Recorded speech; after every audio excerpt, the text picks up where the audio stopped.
என்னோட டாட்டருக்கு வந்துட்டு 6th month ஸ்கேனில் கிட்னியில் டைலேஷன் இருக்குன்னு சொல்லிட்டு ஐடென்டிஃபை பண்ணாங்க. நான் வந்து வேக வேகமாக சர்ச் பண்ணிகிட்டே இருந்தேன், எந்த டாக்டர் இதை பண்ணுறாங்க, யார் நல்லா பண்ணுறாங்க அப்படின்னு. ஃபஸ்ட்டு எனக்கு மைண்டில் வந்தது ஜிம்மி சார். பார்த்த உடனே தெரிஞ்சது ஜிம்மி சார் தான். இதில் என்ன இருக்குது, நீ வந்து கன்சீவாக இருக்க, கஷ்டப்படாத, இந்த டைம் வந்து நீ வந்து ப்ரெக்னென்சியை என்ஜாய் பண்ணுற டைமு. இப்போ வந்து இவ்வளோ ஸ்ட்ரெஸ் எடுத்தனா அது குழந்தைக்கு கஷ்டமாக இருக்கும். எப்படி இருந்தாலும் பார்த்துக்கலாம், என்ன இருந்தாலும் பார்த்துக்கலாம், நீ போய் சந்தோஷமாக என்ஜாய் பண்ணுன்னு சொன்னார்.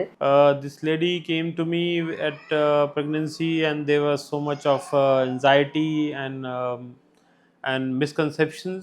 Most of the antenatal hydronephrosis conditions can be managed and tackled very well and then can be taken care of postnatally. So என்னோட டெலிவரி முடிஞ்சிட்டு திரும்பவும் அவளுக்கு வந்து சரியாகலை, அப்படியே தான் இருக்குது, கிட்னி சைஸ் வந்து ரெடியூஸ் ஆகலை அப்படின்ன உடனே நான் வந்து சாரை தான் பார்க்கணும் அப்படின்னு டிசைட் பண்ணிட்டேன்.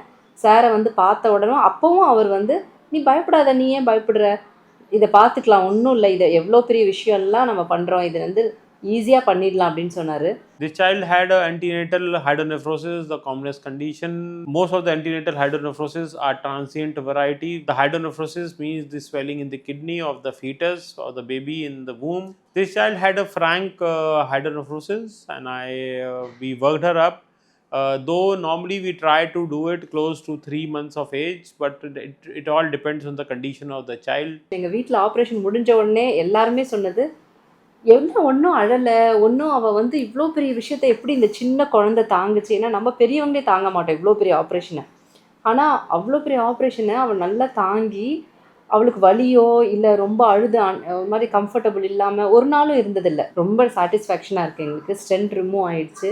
ரிமூவ் பண்ண பிறகும் அவள் வந்து ரொம்ப நல்லா இருக்கிறா. இப்போது ரொம்ப ரொம்ப சந்தோஷமாக இருக்குது. We are thankful for the opportunity given by the hospital to be able to do whatever the best interest of the child, and we were able to take care, and we went ahead and we did the pyeloplasty, and it is all rest is a divine touch that helped the child, and the parent felt as if nothing has been done, and the condition has resolved, and the child has improved nicely.